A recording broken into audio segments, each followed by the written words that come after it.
Hello guys, मेरा नाम है अनंत कुमार अग्रवाल और आप लोग देख रहे हैं अनंत एजुकेशन। आज मैं आप लोगों को प्रोनाउन के बारे में बताऊंगा। प्रोनाउन के कितने पार्ट हैं, प्रोनाउन की डिफिनेशन क्या है, प्रोनाउन क्या चीज है। आज मैं बहुत आसानी से आप लोगों को प्रोनाउन के बारे में बताऊंगा। प्रोनाउन प्रोनाउन को हिंदी में सर्वनाम कहते हैं। सर्वनाम का अर्थ होता है जो सबका नाम है, जो मेरा नाम है, आपका नाम है, उसका नाम है, उसका नाम है, सब प्रोनाउन है। इसका डेफिनेशन देख लेते हैं। The word that is used in place of noun is called the pronoun. मतलब जो नाउन की स्थान पे प्रयोग होता है उसे प्रोनाउन कहते हैं। प्रोनाउन का प्रयोग नाउन के रिपीटेशन से बचने के लिए होता है कि वाक्य में बार बार नाउन का प्रयोग न हो, उससे बचने के लिए हम प्रोनाउन का यूज करते हैं। कुछ एग्जाम्पल्स है आई, वी, यू, दे, ईटीसी, कई सारे इसी तरीके से प्रोनाउन है। तो आशा है आप लोगों को प्रोनाउन के बारे में समझ में आ गया होगा। अब आप लोग इसे नोट कर लीजिए। आइए अब प्रोनाउन के पार्ट्स पढ़ लेते हैं। प्रोनाउन के 10 पार्ट हैं, कहीं कहीं 11 देखने को मिल जाते हैं। पहला है पर्सनल प्रोनाउन। पर्सनल प्रोनाउन को हिंदी में व्यक्तिवाचक सर्वनाम कहते हैं। दूसरा है इंडेफिनिट प्रोनाउन। इंडेफिनिट प्रोनाउन को हिंदी में अनिश्चयवाचक सर्वनाम कहते हैं। तीसरा है इंट्रोगेटिव प्रोनाउन। इंट्रोगेटिव प्रोनाउन को हिंदी में प्रश्नवाचक सर्वनाम कहते हैं। चौथा है रिफ्लेक्सिव या रिफ्लेक्टिव प्रोनाउन, उसको हिंदी में निजवाचक सर्वनाम कहते हैं। रिसाइप्रोकल प्रोनाउन को हिंदी में परस्परवाचक सर्वनाम कहते हैं। एम्फेटिक प्रोनाउन को हिंदी में दृढ़वाचक सर्वनाम कहते हैं। एक्सक्लेमेटरी प्रोनाउन को हिंदी में आश्चर्यवाचक सर्वनाम कहते हैं। डेमोन्स्ट्रेटिव प्रोनाउन को हिंदी में संकेतवाचक सर्वनाम कहते हैं। डिस्ट्रीब्यूटिव प्रोनाउन को हिंदी में विभागवाचक सर्वनाम कहते हैं। रिलेटिव प्रोनाउन को हिंदी में संबंधवाचक सर्वनाम कहते हैं। आशा है आप लोग प्रोनाउन के पार्ट समझ चुके हैं। अब आप लोग इसे नोट कर लीजिए।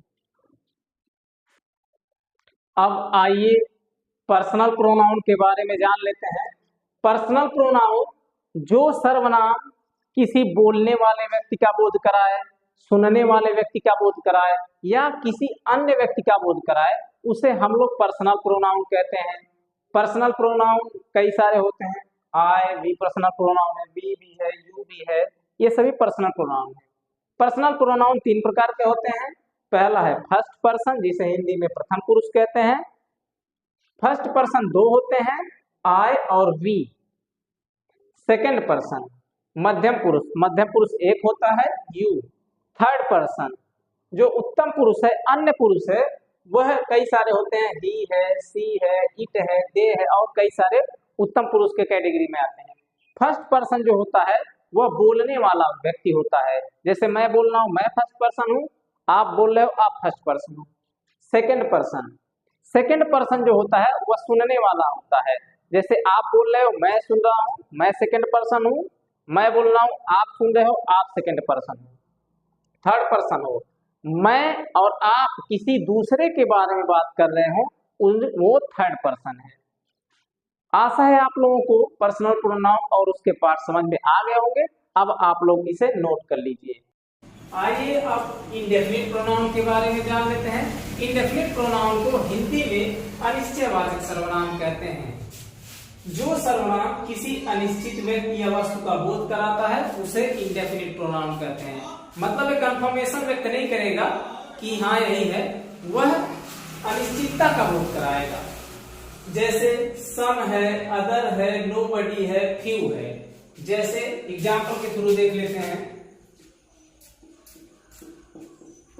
दूसरों का भला करो,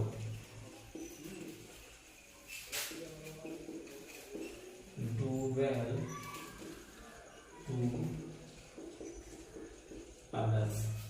यहां पर देखिए कह रहा है दूसरों का भला करो, डू वेल टू अदर्स। किसका भला करो नहीं बता रहा है, कंफर्मेशन नहीं व्यक्त कर रहा है, इतना बता रहा है कि भलाई करो। यहाँ देखिए अदर्स जो है वह इंडेफिनिट प्रोनाउन है, यहाँ पे जो है दूसरों, ये इंडेफिनिट प्रोनाउन है। आशा है आप लोगों को इंडेफिनिट प्रोनाउन समझ में आ गया होगा। अब आप लोग इसे नोट कर लीजिए। इंट्रोगेटिव प्रोनाउन प्रश्न पूछने के लिए प्रयोग होता है। जैसे जो सर्वनाम वाक्य में प्रश्न पूछने के लिए प्रयोग होता है उसे इंट्रोगेटिव प्रोनाउन कहते हैं। जैसे व्हाट, हु, whom और बहुत सारे इसी तरह हैं। जैसे व्हाट इज योर नेम। यहां देखिए व्हाट जो है यहाँ पे प्रश्न पूछने का काम कर रहा है कि आपका नाम क्या है, तुम्हारा नाम क्या है। तो यहाँ पे सेंटेंस में व्हाट जो है वो इंट्रोगेटिव प्रोनाउन का काम कर रहा है। ये व्हाट इंट्रोगेटिव प्रोनाउन है। अब आप लोग इसे नोट कर लीजिए।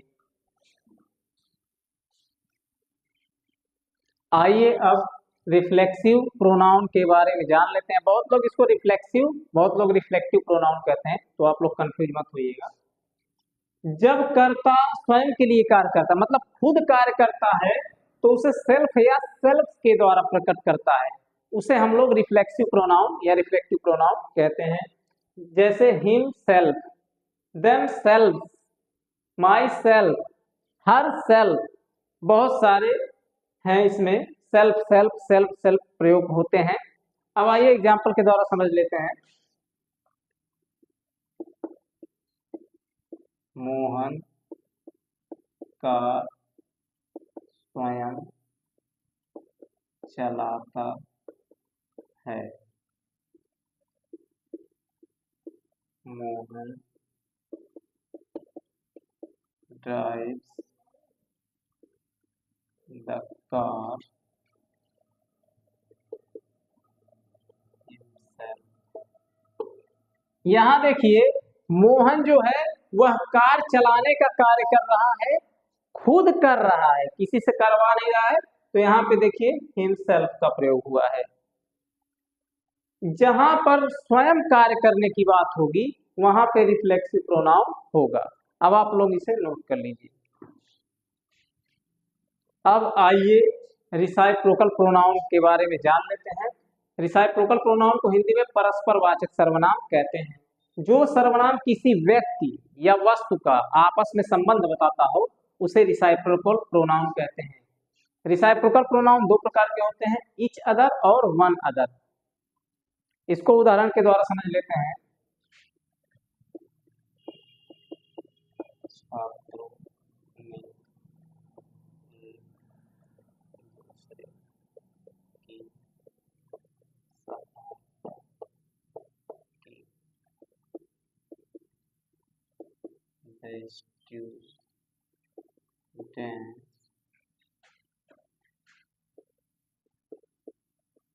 helped each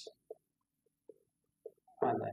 यहाँ पे देखिए छात्रों ने एक दूसरे की सहायता की, एक दूसरे की, वहां पे संबंध प्रकट कर रहा है, आपस में संबंध प्रकट कर रहा है। यहाँ पे देखिए ईच अदर प्रयोग में हो गया। कहने का तात्पर्य यह है कि रिसाइप्रोकल प्रोनाउन किसी व्यक्ति या वस्तु का आपस में संबंध बताएगा। आशा है आप लोगों को रिसाइप्रोकल प्रोनाउन समझ में आ गया होगा। अब आप लोग इसे नोट कर लीजिए। अब हम लोग एम्फेटिक प्रोनाउन के बारे में जान लेते हैं। एम्फेटिक प्रोनाउन को हिंदी में दृढ़वाचक या दृढ़सूचक सर्वनाम कहते हैं। जो सर्वनाम कर्ता पर जोर दिया जाता है, मतलब जो सर्वनाम कर्ता पर जोर देकर प्रयोग में लाया जाता है। जैसे मोहन स्वयं कार चलाता है। यहाँ पर देखिए कि जो मोहन है वह कार खुद चला रहा है।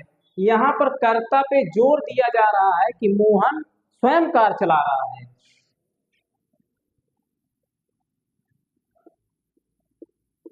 मोहन himself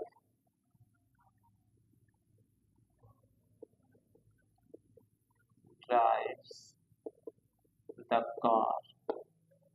यहाँ देखिए Mohan himself drive the car, यहाँ पर जो है एम्फेटिक प्रोनाउन का प्रयोग हुआ है। इस पे जोर दिया जा रहा है कि मोहन खुद ही चलाता है, किसी से चलवाता नहीं है। यहाँ पर बहुत बच्चे कंफ्यूज हो गए होंगे, sir himself, my self, them self, her self emphatic pronoun भी है, रिफ्लेक्सिव प्रोनाउन में भी है, तो कंफ्यूज नहीं होना है। जब कर्ता पर दबाव पड़ता है तभी एम्फेटिक प्रोनाउन होता है, बाकी रिफ्लेक्सिव प्रोनाउन होता है। आप लोग अब इसे नोट कर लीजिए।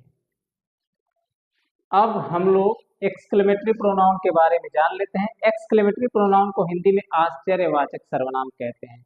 मतलब कि जो सर्वनाम आश्चर्य प्रकट करते हैं, अचंभा प्रकट करते हैं, उन्हें हम एक्सक्लेमेटरी प्रोनाउन कहते हैं।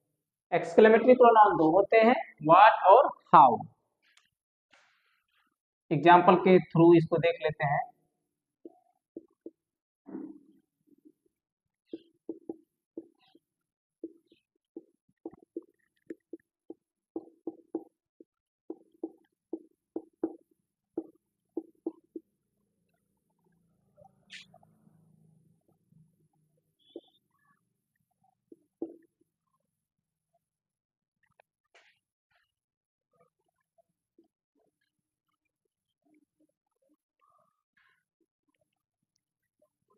यहां देखिए कह रहा है कि क्या आप मुझे नहीं जानते हैं।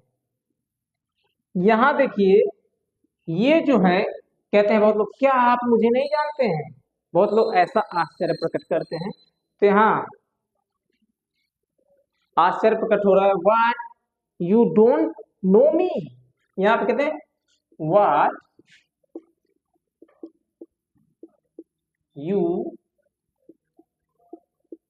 डोंट नो मी। कहते हैं व्हाट यू डोंट नो मी, मतलब क्या आप मुझे नहीं जानते हैं। यहाँ पे देखिए एक्सक्लेमेटरी का मार्क लगा हुआ है, ये व्हाट जो है वह एक्सक्लेमेटरी प्रोनाउन है। आशा है आप लोगों को एक्सक्लेमेटरी प्रोनाउन समझ में आ गया हो। अब आप लोग इसे नोट कर लीजिए। अब हम लोग डेमोन्स्ट्रेटिव प्रोनाउन के बारे में जान लेते हैं। डेमोन्स्ट्रेटिव प्रोनाउन को हिंदी में संकेतवाचक सर्वनाम कहते हैं। जो सर्वनाम वाक्य में आए हुए संज्ञा की तरफ इशारा करता है, मतलब कोई नाउन हो उसकी तरफ इशारा करे, वह डेमोन्स्ट्रेटिव प्रोनाउन है। डेमोन्स्ट्रेटिव प्रोनाउन कई सारे होते हैं, दिस है, व्हाट है, दोज है और बहुत सारे डेमोन्स्ट्रेटिव प्रोनाउन है। जैसे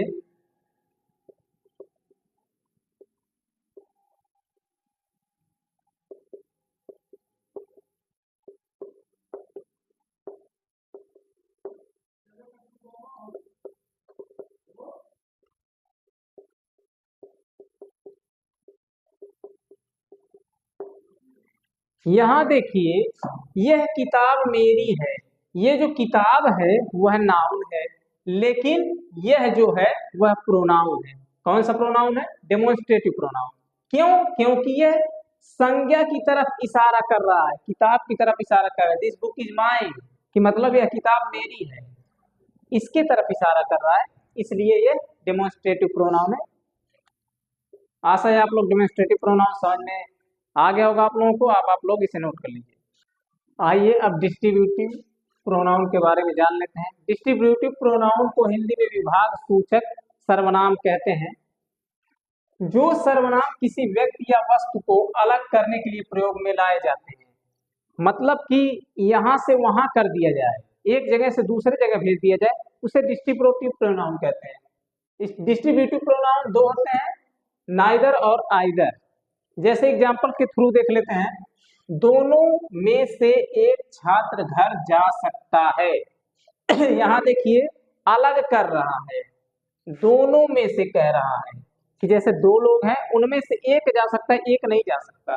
either of two students can go home, यहाँ पे देखिए आइदर का प्रयोग हुआ है, यानी कि यहाँ जो आइदर है वो डिस्ट्रीब्यूटिव प्रोनाउन है।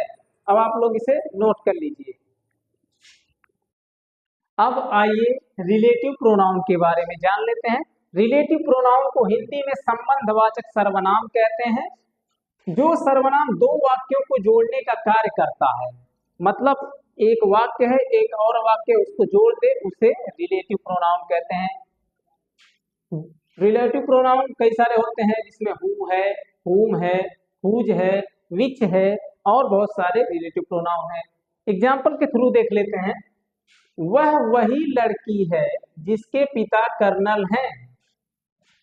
देखिए यहाँ पे एक सेंटेंस यह हो गया और एक सेंटेंस यह हो गया। यहाँ पे जो है दो सेंटेंस है, दो वाक्य है, तो दोनों को जो जोड़ता है वह रिलेटिव प्रोनाउन होता है। तो देखिए दैट इज द गर्ल, मतलब कि यह वह वही लड़की है। हुज, यहाँ पे देखिए रिलेटिव प्रोनाउन का प्रयोग किया गया है। किस लिए? क्योंकि दो वाक्य है, दोनों को जोड़ने के लिए रिलेटिव प्रोनाउन का प्रयोग किया गया है। फादर इज अ कोलोनेल, मतलब कि ये जो दो वाक्य हैं इनका प्रयोग इनको जोड़ने के लिए रिलेटिव प्रोनाउन का प्रयोग किया गया है। That is the girl whose father is a colonel. आशा है आप लोगों को सभी प्रोनाउन समझ में आ गए होंगे। जितने भी प्रोनाउन के डाउट्स हैं समझ में आ गए होंगे। अगर कोई डाउट्स है तो नीचे कमेंट बॉक्स में आप लोग उसे लिखें और मुझसे पूछें। अगर आप लोगों को वीडियो अच्छा लगे तो शेयर कीजिए, सब्सक्राइब कीजिए, लाइक कीजिए और अगले दोस्तों के पास भेजिए। नमस्कार, जय हिंद।